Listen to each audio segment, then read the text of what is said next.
Merci à tous d'être venus, merci aux organisateurs. On a passé une semaine formidable, je suis très content d'y avoir participé. Alors on va parler de psychologie cognitive expérimentale aujourd'hui. Et vous allez voir qu'avec très peu de moyens, de simples listes de mots, on peut étudier toutes sortes de choses extraordinaires et qu'on peut en arriver à des lois scientifiques extrêmement sérieuses, notamment une qui supplante tout en psychologie, ça dépend. Voilà. Je le dis en plaisantant. On va voir, il est un petit peu plus compliqué quand même. Alors, la mémoire a beaucoup de faiblesses, alors on en répertorie 7. En général, elle est transitoire, parce qu'elle s'efface très vite, on va revenir là-dessus. Hein. Un enfant pleure parce que sa maman est partie, vous sortez un joli petit nounours, ça y est, il a déjà oublié. Elle est persistante. Ça pose problème dans le stress post-traumatique, parce qu'on ne peut plus oublier un événement qu'on souhaiterait oublier. Elle est sujette à l'inattention. Quand vous allez voir un film, vous passez trop vite devant l'affiche, vous ne faites pas l'effort de vous remémorer les acteurs dans quel film ils ont joué précédemment, etc. Ce qui fait que, en fait, c'est pas que vous oubliez les choses, c'est que vous ne portez pas attention aux choses au moment où il faut porter attention aux choses. La mémoire, elle est suggestible, on va l'étudier, on peut la modifier en manipulant les participants. Elle est reconstruite, ça c'est la chose la plus compliquée à comprendre aujourd'hui. On va y revenir. Elle est parfois inaccessible, ça c'est le mot au bout de la langue.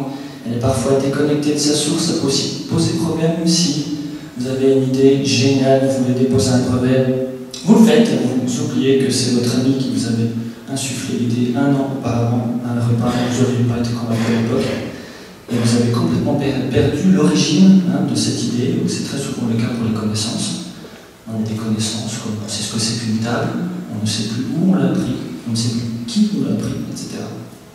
Il y a beaucoup d'atouts dans cette mémoire, parce que l'INIT est une caractéristique normale de la mémoire. Déjà, elle nous offre une identité, on ne change pas comme ça radicalement d'année en année. Elle est très économique, elle nous permet de former des abstractions. Par exemple, vous ne retenez pas tous les éléphants que vous avez vus.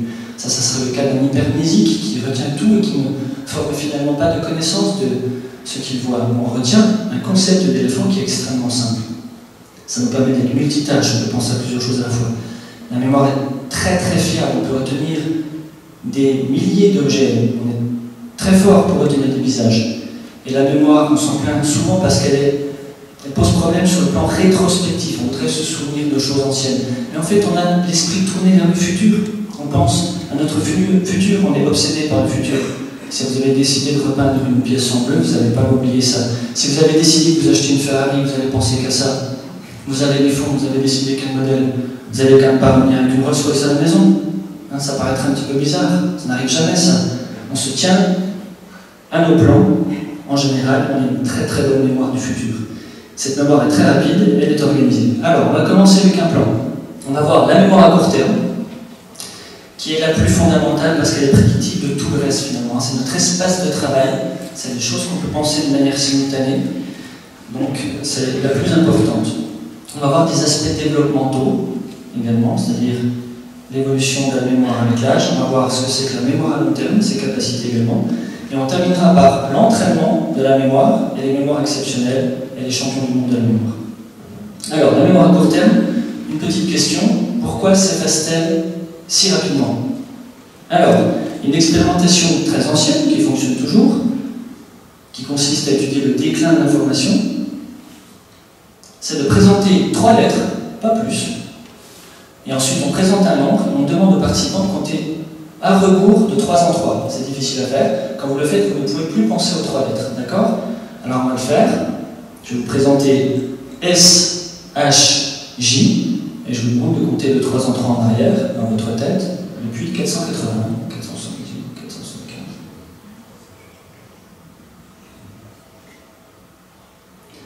Les résultats les voici. Donc,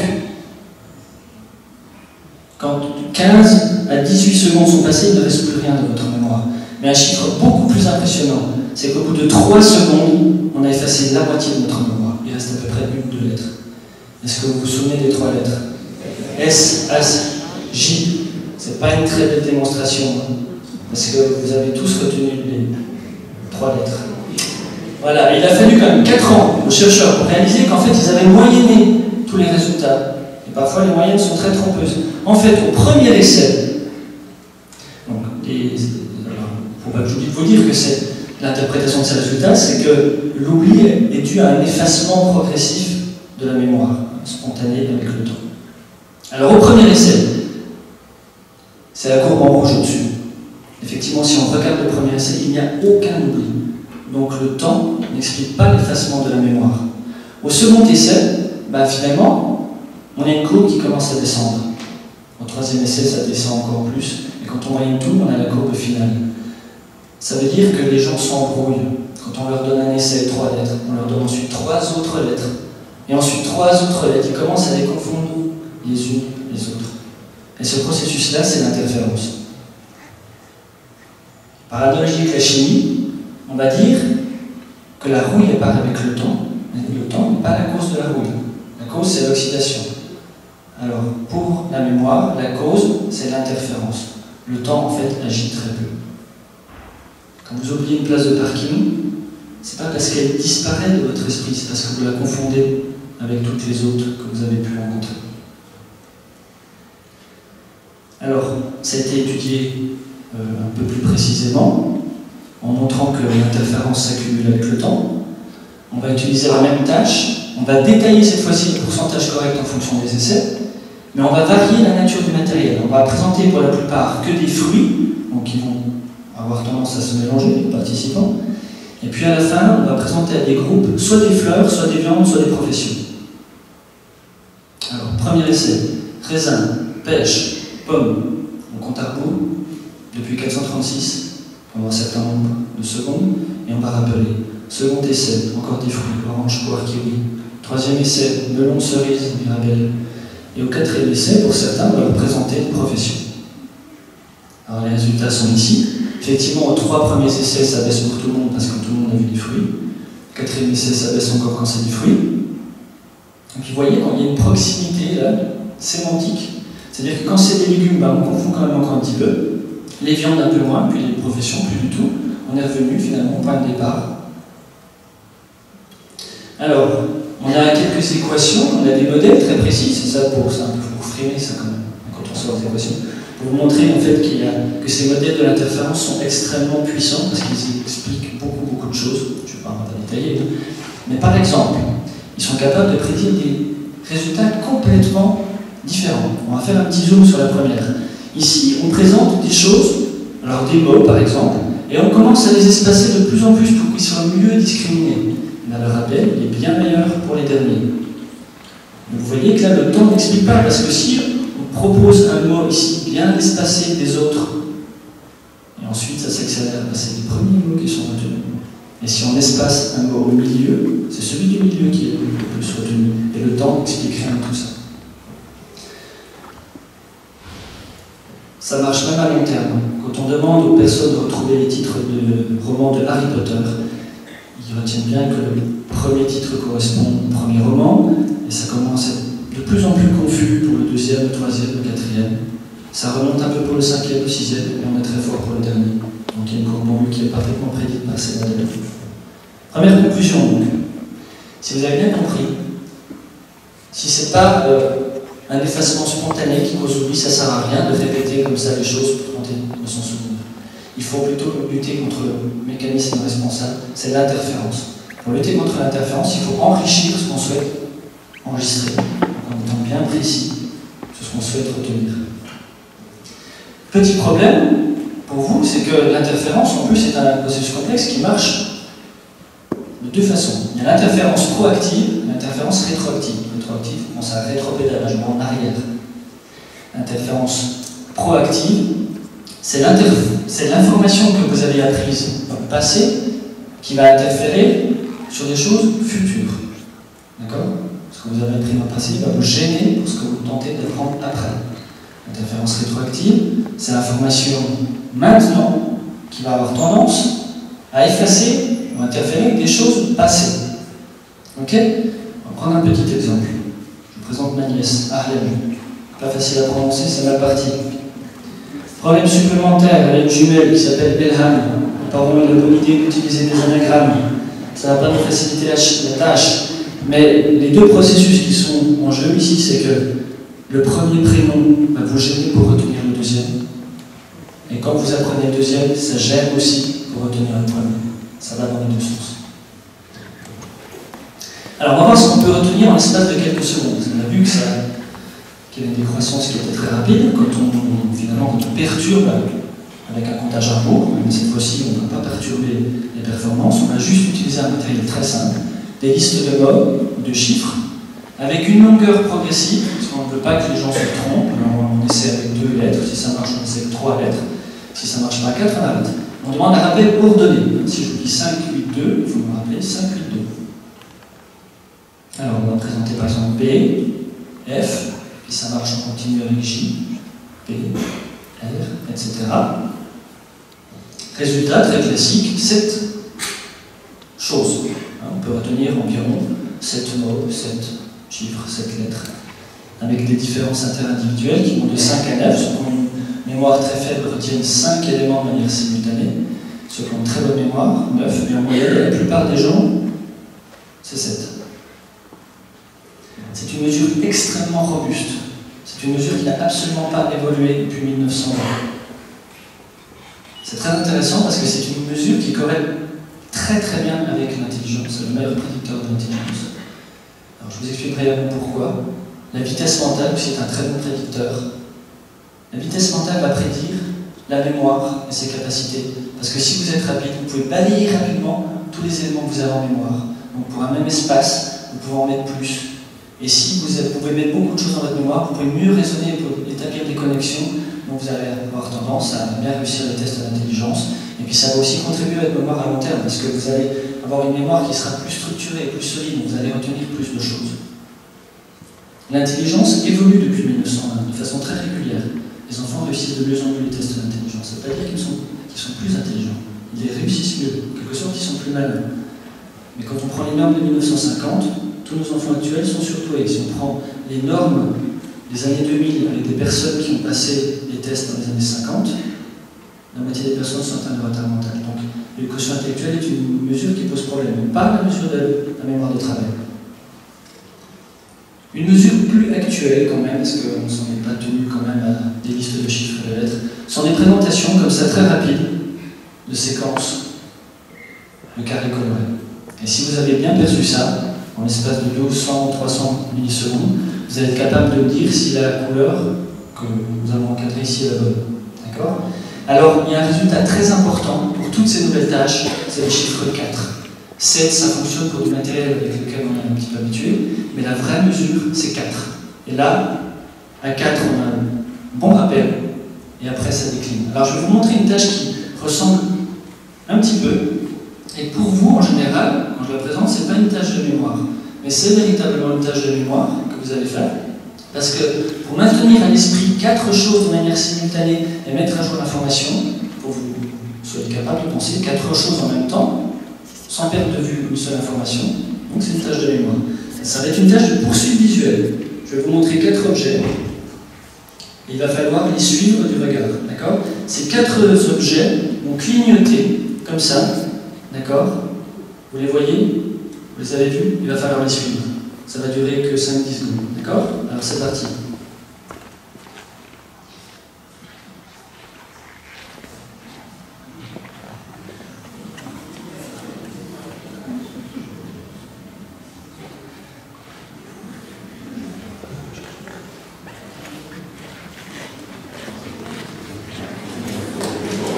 En général, vous réussissez. On va voir quelques aspects de développement mentaux. C'est très intéressant. Avec une question qu'on pourrait poser qui est: est-ce que les connaissances augmentent avec l'âge? Alors je l'ai parlé, cette question n'est pas intéressante. Évidemment, plus on a d'expérience, plus on va acquérir des connaissances. C'est pas ça qu'on veut savoir, c'est la capacité de la mémoire. C'est la capacité à engranger des connaissances. Est-ce que cette capacité-là augmente avec l'âge? Et on peut s'intéresser tout d'abord au bébé. Très intéressant parce qu'ici, on leur met une petite ficelle au pied avec un pendule et on enlève le pendule pendant quelques semaines et on regarde combien de semaines on peut leur enlever le pendule sans qu'ils l'oublient. On a une augmentation linéaire avec l'âge, du nombre de semaines qu'ils peuvent attendre pour reconnaître le pendule. Alors quelque chose qui est très important, c'est ce qu'on appelle le contexte. Pour que ça marche, il faut que le bébé se dans sa même lit, dans sa chambre, et avec le même pendule.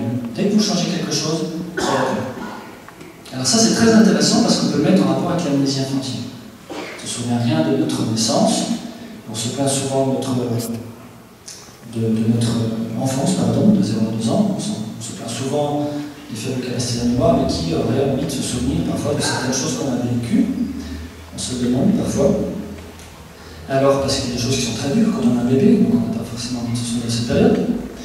Et puis, il y a une absence donc qui est quasi totale de souvenirs et qui est anormale de 2 à 5 ans, ça s'explique par les faibles capacités du langage. Et ça s'explique aussi par les effets de contexte, parce que, comme je vous ai dit, ce bébé-là, il ne reconnaît plus rien dès qu'on change un petit peu son contexte. Alors on pourrait faire l'expérience de vous replacer dans votre berceau, dans votre chambre, 20 ou 30 ans ou 40 ans plus tard, avec le même mobile. Peut-être que là vous vous souviendriez quand même. Ce pas des expériences qu'on fait, c'est un peu cher une expérience. Alors, pour la capacité, concernant les chiffres et les lettres, qui est assez simple, elle se développe progressivement. 3 ans on retient une chose, 5 ans on retient 2 choses, 7 ans 3 choses, etc. Jusqu'à l'âge de l'adolescence, 15-20 ans, on va se stabiliser à 7. On pourrait croire que c'est une moyenne qui est assez serrée, mais ne l'est pas du tout. On va s'intéresser aux différences interindividuelles. Regardez ces enfants de 6 ans, leur score varie beaucoup. Entre 70 et 110, il y a 3 mesures ici qui sont prises de la mémoire. Une mesure verbale, une mesure visuospatiale, une mesure de vitesse mentale. On a fait à peu près une moyenne. On les met sur le même plan.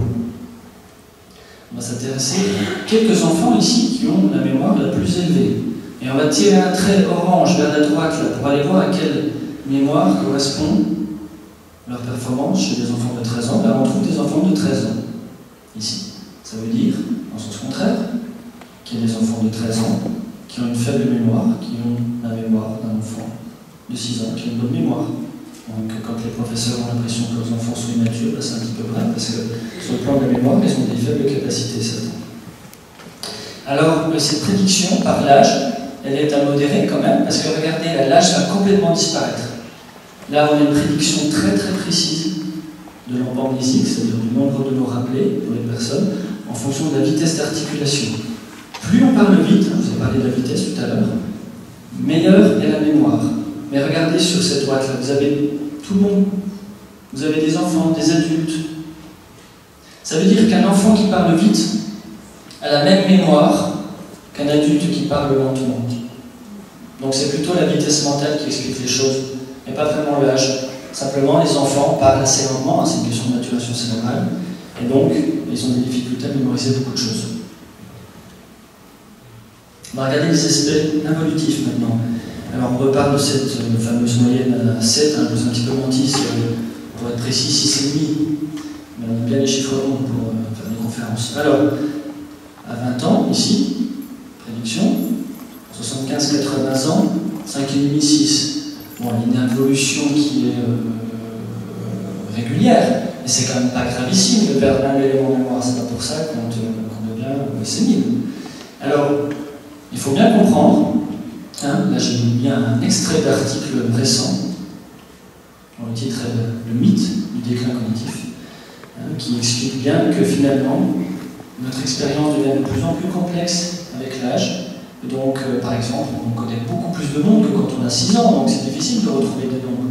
On a une expérience qui aussi ralentit la recherche, parce que quand on a un dictionnaire de noms, de visages, etc., c'est plus difficile pour nous. Et donc, cette involution, elle est largement compensée aussi par l'expertise, puisque l'expérience nous donne une expertise. Par exemple, les dactylos qui sont plus âgés sont plus lentes, ils ont moins bonne mémoire, mais leur expertise leur permet d'être aussi rapide que les jeunes. Même chose pour la lecture. On est peut-être un petit peu plus lent si on est un petit peu plus âgé, on a moins bonne mémoire, on voit moins de choses de manière simultanée, mais on lit bien mieux. Les programmeurs aussi, c'est très connu. Un jeune programmeur va programmer une semaine, un bon programme, il va débugger pendant 3 semaines. Programmeur expérimenté, il va programmer en 2 semaines, tranquillement, il va débugger pendant 1 semaine, il va partir en vacances 1 semaine. Alors, on va s'intéresser à la mémoire à long terme maintenant. Une question que j'entends souvent, qui est très très bizarre, c'est est-ce qu'on utilise 5% de son cerveau? Alors, un petit peu grotesque cette question, parce que l'impression qu'on peut être jazzman, neurologue, grand maître aux échecs, voilà. Donc, en conclusion, on n'utilise que 5% du cerveau. Mais le temps fait qu'on ne peut pas tout faire. De toute façon, on va passer à l'autre question et on va s'interroger plutôt aux caractéristiques de la mémoire à long terme. Alors, premièrement, cette mémoire à long terme, elle est inscrite sur le plan émotionnel. Si vous vivez quelque chose d'émotionnel, vous allez vous souvenir. Vous vous souvenez, quand on vous a annoncé un attentat, où vous étiez, qui vous l'a dit. Vous vous souvenez de choses. En fonction de l'âge aussi, ça varie. Regardez ces collines. Ce n'est pas une courbe habituelle, ça, c'est pas une courbe linéaire. Alors, ce qu'on a à 18 ans, là, c'est un nombre de souvenirs qui sont vifs, qui est beaucoup plus élevé. Alors, je suppose que quand on est jeune comme ça, on vit des choses extraordinaires. Peut-être que c'est l'amour, je ne sais pas ce qui se passe à ce moment-là exactement, c'est une petite fête entre copains. Alors, moi, je suis ici, là, dans le creux de la vague. Je ne ressens pas grand-chose. J'ai une coquille vide. Je ne me rappellerai pas de cette conférence, probablement, mais j'attends avec impatience mes 43 ans, ça a l'air d'être cool ici. Puis après, on verra ce qui se passe. Les capacités de rétention sont massives. Là, ces auteurs, en 2008, ont présenté 2500 objets, comme ça, en quelques secondes, 3 secondes, pendant, allez, il fallait 3 ou 4 heures, je ne sais plus dans les détails. 2500 objets. Résultat, on vous a présenté des boules ici, vous vous en souvenez parfaitement, vous n'avez pas confondu avec des gants. On vous a présenté une télécommande, vous ne la confondez pas avec une autre, vous la reconnaissez. On vous a présenté un morceau de pain dans une boîte, il était à cet endroit-là, vous ne confondez pas le leurre ici, ou le pain est à cet endroit-là. Les résultats sont à 90%, ce qui est énorme, pour ceux qui font de l'informatique. Donc, on estime la capacité d'encodage à 14 ou 18 bits d'information, et donc on peut engranger 100 000 choses dans notre esprit, 150 000, ce qui correspond à une réalité quand on prend en compte nos dictionnaires de langage, le nombre de choses que l'on peut mémoriser un expert, par exemple 50 000 choses pour un expert aux échecs. Alors, on va voir aussi la décroissance de la mémoire à long terme. Tout à l'heure on parlait en secondes, cette fois-ci on parle en jours. Il y a une décroissance qui est exponentiellement décroissante, c'est-à-dire que ça descend très très vite au départ. On oublie beaucoup le premier jour. Alors, j'espère qu'il n'y a pas trop de profs dans la salle, mais ça veut dire que les étudiants ont raison d'apprendre le jour d'avant. Il faut apprendre la veille. Bon, je dis ça en plaisantant, parce qu'évidemment, il ne va pas rester grand-chose de cet apprentissage. Hein.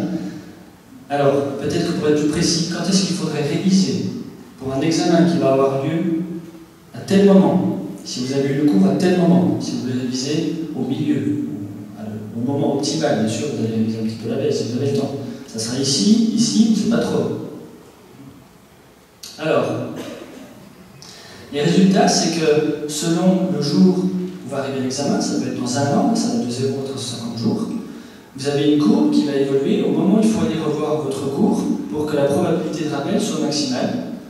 Donc vous avez une courbe là ici qui se déplace, alors c'est quand même assez compliqué de vous expliquer tout ça, mais ce que ça veut dire, c'est que finalement, plus l'examen est tardif, plus il faut faire la révision tardivement, mais pas trop quand même, sinon ça commence à redescendre. Il ne faut pas non plus oublier la première fois que vous avez fait le cours. Ça c'est compliqué, c'est pour ça que je vous disais un petit diplôme présentant que notre loi, ça dépend.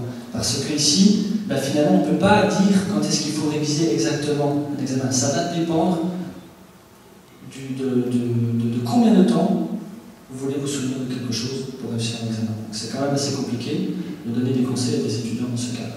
Alors on va quand même suivre un petit conseil, puisque je vous ai dit que ça descendait très vite, mais on va essayer de lutter contre ça de façon exponentielle. Donc il faudrait retenir quelque chose, par exemple le premier jour, le deuxième jour, le quatrième jour, le huitième jour, rafraîchir comme ça la mémoire, mais de moins en moins fréquemment.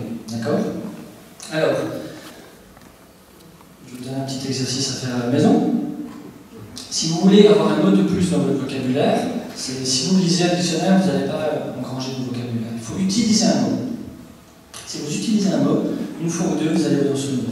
Je vais essayer de trouver un mot que vous ne connaissez pas, ou vous le connaissez mais vous ne l'utilisez pas. D'accord? On va utiliser le mot obséquieux. Obséquieux, c'est quelqu'un qui est trop poli. Et pour que vous puissiez raconter une histoire, pas trop de bout peut-être, mais pour qu'on ait tous la même histoire, on va parler du boulanger, qui dit 3 fois bonjour, qui dit 3 fois merci. C'est trop poli, ça vous ennuie, vous allez raconter chez vous en rentrant. Vous ne trouvez pas que votre compagnon, votre compagne ne trouve pas que le boulanger est obséquieux. Si vraiment vous ne voulez pas oublier le mot, vous vous souvenez aussi du mot inverse, irrévérencieux. Vous pouvez comparer par exemple au boucher, qui lui est irrévérencieux. Alors si vous dites tout ça entre un maison, vous allez vous en souvenir. Il suffit de le dire une fois. Essayez de le replacer dans une semaine ou dans un mois, et il sera définitivement dans votre vocabulaire.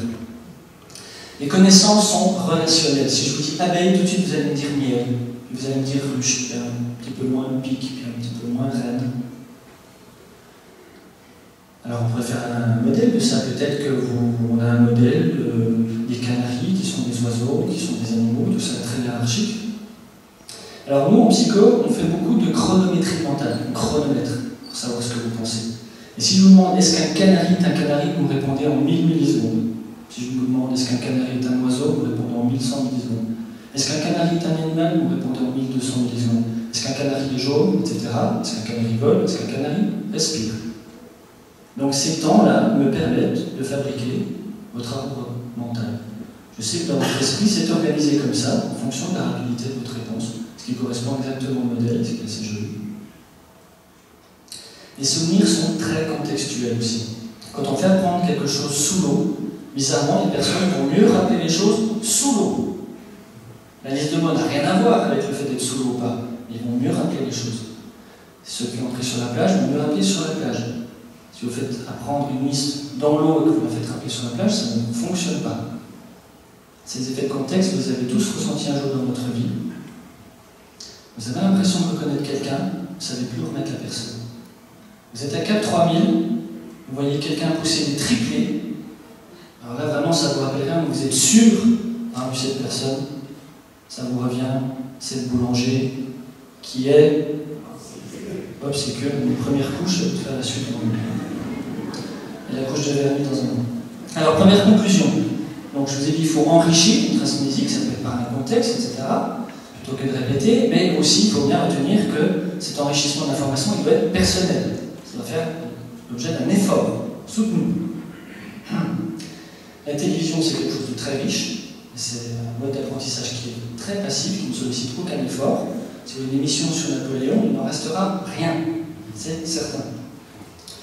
Ça, c'est un graphique de Minard, de 1869, l'élu plus beau graphique du monde. Pourquoi? Parce qu'il y a 6 dimensions qui sont représentées sur ce graphique. Alors, l'idée, c'est d'expliquer. Là, c'est, à mon avis, un effort personnel qui est payant pour lui, parce qu'il ne l'oubliera pas, son graphique. C'est lui qui l'a fait, mais nous, quand on le regarde, on ne l'oublie pas non plus. Alors, c'est la campagne russe napoléonienne. Vous avez ici en beige les effectifs. La largeur du chemin, c'est les effectifs. Et vous avez le chemin pris pour aller jusqu'à Moscou, avec les villes par lesquelles les troupes passent. Et en noir, c'est le retour, avec les effectifs qui diminuent en fonction de la température qui descend, et vous savez la carte qui est représentée. Là, Minard a lu des choses et il les a transformées à sa façon pour les retenir. Alors, on va parler un petit peu des liens, mais très rapidement, entre mémoire et apprentissage. Là où je veux en venir, c'est que si vous faites un apprentissage qui ne demande aucun effort, vous n'allez pas retenir. Tout ce qui va demander un effort va être retenu.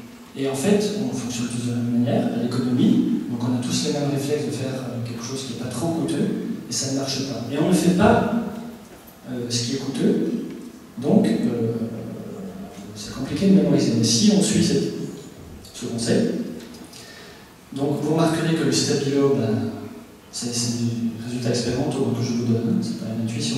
Le stabilo, l'efficacité est très faible, c'est-à-dire surligner. Faire un résumé, efficacité très faible, parce qu'en général, par exemple, les étudiants recopient des phrases, ils piochent des phrases, puis font un résumé. Relire, zéro. S'auto-expliquer des choses, ça c'est bien. Le conseil que je donne à mes étudiants, vous êtes capable d'expliquer ce que vous faites à votre petite sœur, qui a 6 ans, à 16 ans. Si vous n'êtes pas capable de faire ça, ça va pas. Il faut fermer le cours. Si vous étudiez quelque chose, un cours, peu importe, il faut fermer, il faut tenter de s'expliquer les choses à soi-même. Si vous réussissez à faire ça, c'est mémoriser pendant très longtemps. Autre chose de très intéressant, il faut aussi alterner les apprentissages, passer du coq à l'âne, et surtout faire des pauses, permettre de rafraîchir votre mémoire et d'optimiser votre temps. Comme je vous l'ai dit, quand il faut rafraîchir de façon exponentielle, ça ne sert à rien d'apprendre tous les jours non plus. Et les tests aussi, malgré ce que pensent les étudiants, c'est quand même très profitable pour la mémoire. C'est très important, le test, on peut aussi s'auto-tester et ça marque. Alors, par exemple, comment apprendre à reconnaître des peintres et des peintures? On pourrait grouper les apprentissages, monnaie, monnaie, monnaie, monnaie, ensuite monnaie, monnaie, monnaie, monnaie. Ou alors on peut alterner, monnaie, monnaie, monnaie, monnaie. Résultat, vous avez le nombre de participants, ceux qui sont en rouge, c'est ceux pour lesquels l'apprentissage a été efficace en mode alterné. Donc pour la plupart, c'était très efficace. C'est ce qui marche. Par contre, l'impression des participants, c'est que groupé, là vous avez une barre qui est très haute, en groupé ça marche mieux. Pourquoi? C'est ce que je viens de vous dire en fait. Pour eux c'était plus facile, c'était plus fluide que de voir monnaie, monnaie, monnaie, monnaie, parce qu'ils tentaient de trouver des choses en commun entre les peintures de monnaie. Quand on passe du coq à l'âne, c'est plus compliqué sur le plan mental, mais par contre ça marche mieux. Donc il faut beaucoup se méfier de ses propres impressions. On va en venir aux faux souvenirs, parce que cette mémoire à long terme sujette aux faux souvenirs. On a une manière très facile de l'étudier. On demande à des parents de se rappeler 3 événements, d'accord? Et on va mettre un événement intrus. Donc cet événement intrus, c'est l'histoire d'un petit garçon qui se perd dans un centre commercial, ça n'a jamais arrivé. Alors, 70% des personnes vont reconnaître le vrai événement, les 3 vrais événements, mais par contre, on arrive à induire 25% de faux souvenirs, c'est-à-dire qu'un quart des gens vont se rappeler un événement qui n'a jamais existé. Vous allez me dire peut-être quand même qu'ils sont perdus dans un centre commercial et que c'est les parents qui ne s'en souviennent pas. Ok, alors, on vous donne une image, ici, on vous montre le Bugs Bunny, et on vous dit, on sait que les personnes sont à la Disneyland, on les a triés un petit peu au départ. Alors on demande, est-ce que vous vous souvenez d'avoir fait l'accolade avec le Bugs Bunny, etc. Ben pareil, il y en a pas mal qui répondent oui. Et Bugs Bunny, c'est un personnage Warner Bros, donc vous ne pouvez pas l'avoir vu au Disneyland. Donc là, on est assez sûr de notre coup. Et il y a des paramètres qui vont influencer cette fausse mémoire. Quand on fait imaginer quelqu'un, on lui dit bon ok, vous vous en souvenez pas, mais essayez quand même d'imaginer. Là il y a un faux souvenir qui va être induit. Attention, il faut que l'événement soit plausible. Donc là je vous sors une photo de classe, on parle de quelque chose qui s'est passé dans le classe. C'est plausible, vous allez vous en souvenir. Si on tente de vous induire un faux souvenir d'endoscopie qui s'est mal passé, ça ne marche pas. Tout ce qui a rapport à l'intimité, ça ne marche pas. C'est important ce que je dis, parce que ça veut dire que si vous vous souvenez de quelque chose qui a un rapport avec l'intimité, par exemple d'un viol, il est très peu probable que ce soit un faux souvenir. C'est probablement un vrai souvenir. Quand on répète les séances aussi, ça augmente la production de faux souvenirs. Donc on dit, ok, vous vous en souvenez pas aujourd'hui, on réessaie demain. Vous vous en souvenez pas aujourd'hui, on réessaie encore. Quand on part d'une photo, l'effet est extrêmement fort. Donc vous racontez que alors, je n'ai pas choisi la bonne photo, j'aurais choisi une photo de la petite enfance. Alors, est-ce que tu te rappelles que ce petit enfant-là avait versé sur ta tête un bol de je ne sais quoi, etc. Quel est l'effet du faux souvenir? Je l'ai écrit ici. Il est définitif, il est indélébile. Vous dites aux personnes, bon, ok, tout ça c'était bidon, hein, vous n'avez pas vécu ça. Oui, mais je m'en souviens. Bon, on vous dit que vous ne l'avez pas vécu, donc c'est bon, on peut l'effacer. Vous ne pouvez pas l'effacer. Et quand vous avez un vrai souvenir, un faux souvenir, le faux souvenir remplace le vrai souvenir.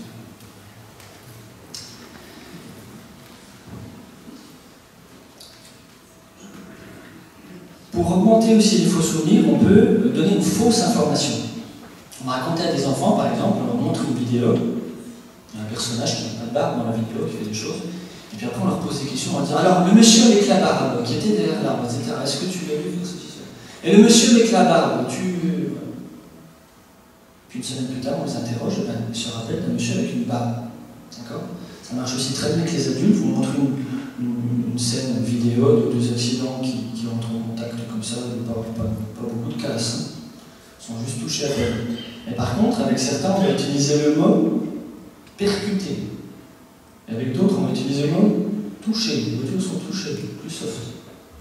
Une semaine plus tard, 33% se souviennent de débris de verre quand on a utilisé le mot percuté, 14% avec le mot touché.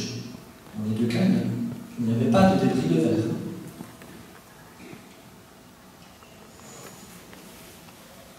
Alors, souvenir, il y a 2 choses différentes. Donc. Alors, c'est ces faux souvenirs, encore une fois, des petites listes de mots, mais si tu dis très bien. Si je vous dis boulangerie, croissant, farine, etc., j'en ai 10, 15 comme ça. Le lendemain, je me fais revenir dans le laboratoire, puis je vous dis, est-ce que je vous ai présenté boulangerie? Vous allez me dire oui. Est-ce que je vous ai présenté croissant? Vous allez me dire oui. Et je vais vous donner pain. Est-ce que je vous ai montré pain? Vous allez me dire oui, mais pain n'était pas dans la liste. Encore une fois, on a un esprit tellement structuré, donc la boulangerie, ça fait référence au pain, vous avez cru qu'il n'y avait pas. Alors je peux vous faire devenir aussi une star en un jour, si vous voulez. Super. Je vais montrer à des participants des gens quand même pas trop connus, hein, mais assez connus. Alors un acteur. Alors il faut qu'ils disent il est connu ou pas. Oui, il est connu. Un président assez ancien, oui, il est connu celui-ci. Un inconnu, vous, je mets votre nom dedans. Non, il n'est pas connu celui-là. Un chanteur connu, un inconnu, etc. Puis je vais faire venir le lendemain. Je représente la même liste. Alors on recommence, hein, on mélange un petit peu. Oui, celui-là il est connu, celui-là il est connu. Celui-là il dit quelque chose, hein. Il doit être connu celui-ci. C'est devenu une star. Alors, point le plus délicat, mémoire constructive. Peut-être qu'il y en a qui font la physique quantique, qui vont comprendre de quoi je parle, parce que on dit toujours que quand on mesure quelque chose, ben, finalement on a modifié l'objet.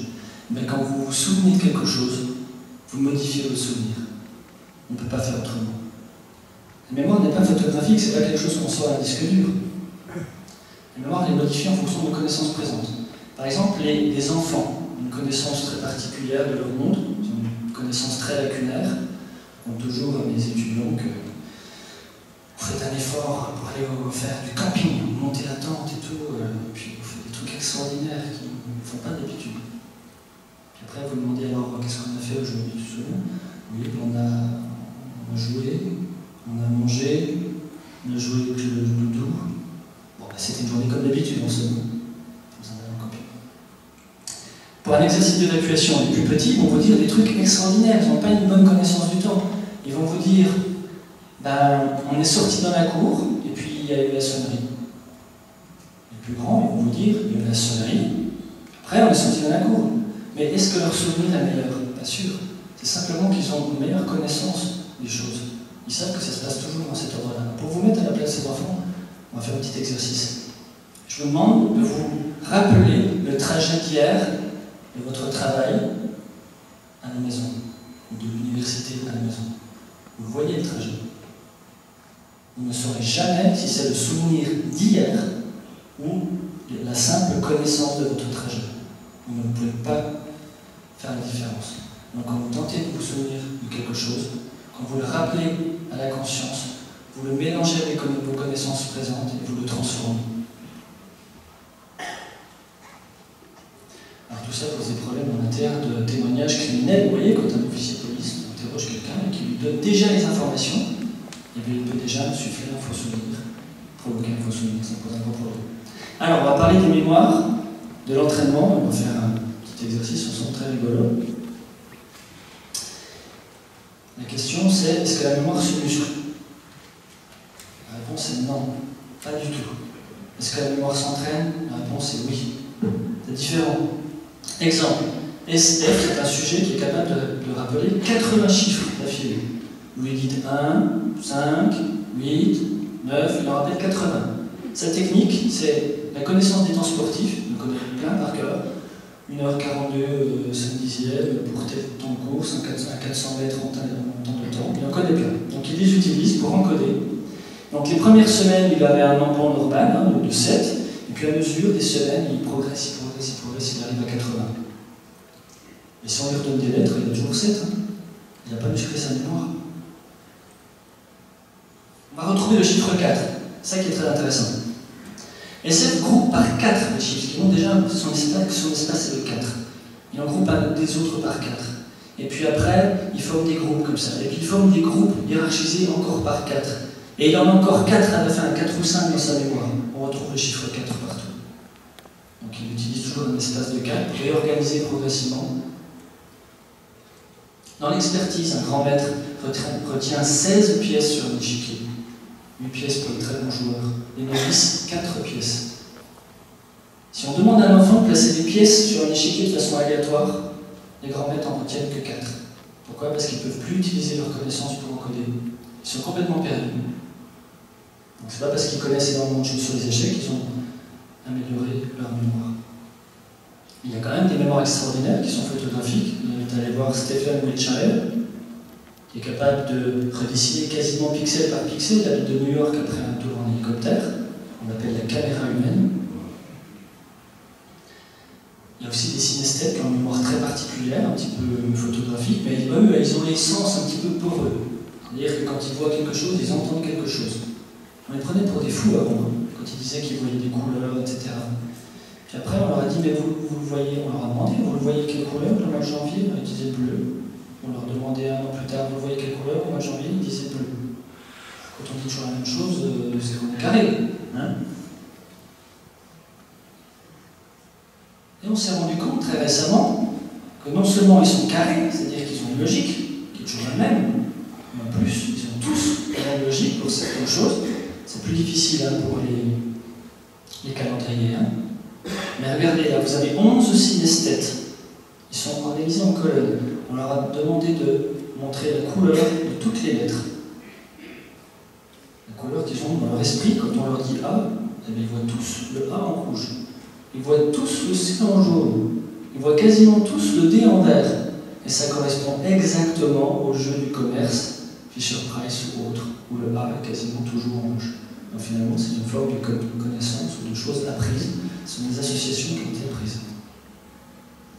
Alors, je vais vous présenter maintenant Ben Brigmore, qui mémorise 52 cartes en 25 secondes.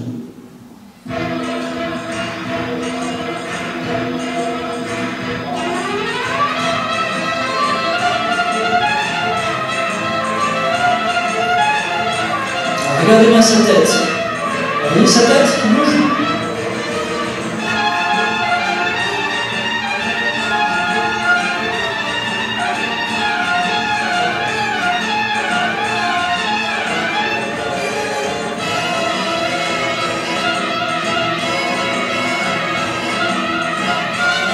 Là, il souffre. C'est facile, on va donner un paquet de cartes en désordre, on va tout réorganiser. Retrouver. Très facile, je vous assure. C'est la vitesse qui est difficile, mais c'est très facile. On va le voir tous ensemble tout à l'heure. Alors, Rajan aussi est un très grand champion. Alors spontanément, lui, il retient 13 lettres, 15 chiffres. Donc on se dit, ah oui, il a un talent, c'est inné, etc. Ben non, parce qu'encore une fois, on va prendre les temps de réponse, c'est comme ça qu'on détecte les choses, et on voit qu'il fait des pauses tous les 4 items, encore une fois, comme par hasard. Donc il organise finalement sa pensée, pas mal. Son record, 31 811 décimales de chiffre pi. Et c'est un piètre score, c'est mauvais comme tout, regardez, Xiaolong, 67 890 décimales, appris en quasiment un an, récité en 24 heures. C'est pas bon non plus, parce qu'il en avait appris 100 000, il s'est trompé. À 67 890. Alors, quel est son système? Lui, il a des choses précodées. 87, c'est un roi. 11, c'est des baguettes. 76, c'est un ballon de basket. Donc tout ça, il le connaît par cœur. Donc quand on lui dit 8, 7, 1, les chiffres sont toujours énoncés un chiffre par seconde dans les championnats. Et bien imagine un roi qui jette des baguettes sur un ballon de basket, ça raconte une histoire. C'est pas la meilleure méthode.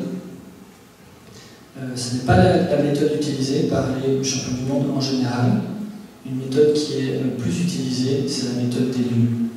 Et ça explique pourquoi Ben Brigmore bougeait la tête quand il regardait les cartes.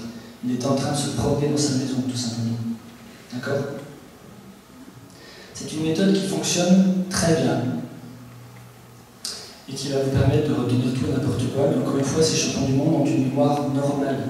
Si on les interroge sur un matériel qu'ils ne connaissent pas, par exemple comme Rajan, quand on l'interroge sur des symboles qu'il ne connaît pas, il en retient un nombre normal. C'est une méthode qui marche très bien puisque vous connaissez votre maison. Vous connaissez éventuellement la maison de votre cousin, votre grand-père, donc vous pouvez en utiliser plusieurs maisons. Comment ça va se passer? Vous entrez chez vous, posez les pieds sur le paillasson, vous allez mettre quelque chose dans la boîte à clés, vous allez poser votre blouson ici, vous allez traverser le couloir, vous allez aller dans les toilettes, etc. Après, vous pouvez utiliser des mini-espaces pour poser des choses. Donc, on peut poser par exemple le roi donc, sur le paillasson. Après, on va imaginer donc, des baguettes dans la boîte à clés, etc. Il suffit de reparcourir et on visualise ça très bien. La seule difficulté, c'est qu'il faut le faire rapidement. Vous êtes prêts? On va le faire ensemble. Ok?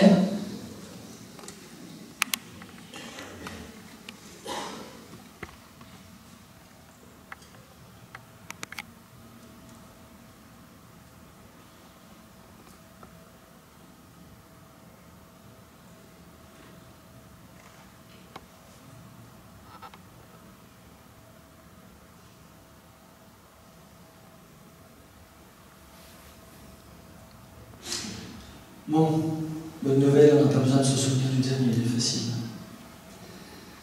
Alors, le pari 1000 €, vous allez tous vous les rappeler. Et comme je vous l'ai dit, on va le faire ensemble. Alors, vous êtes prêts? Il va falloir utiliser votre imagination.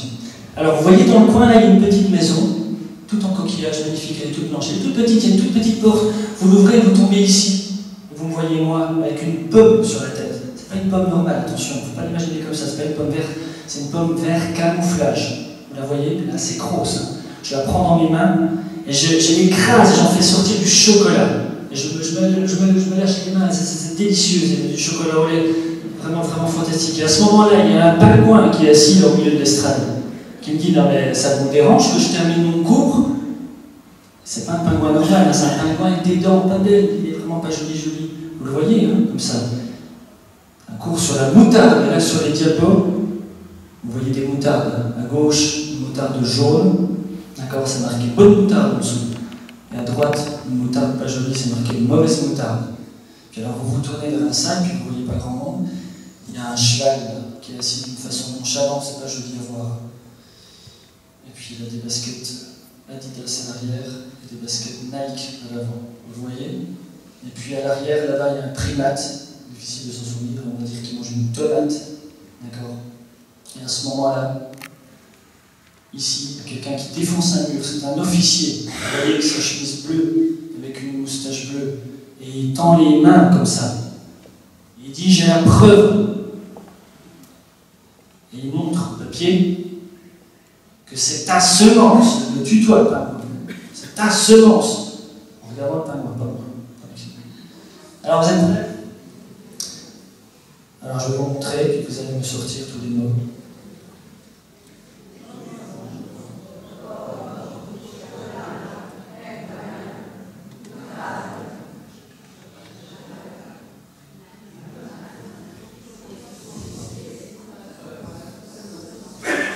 Facile.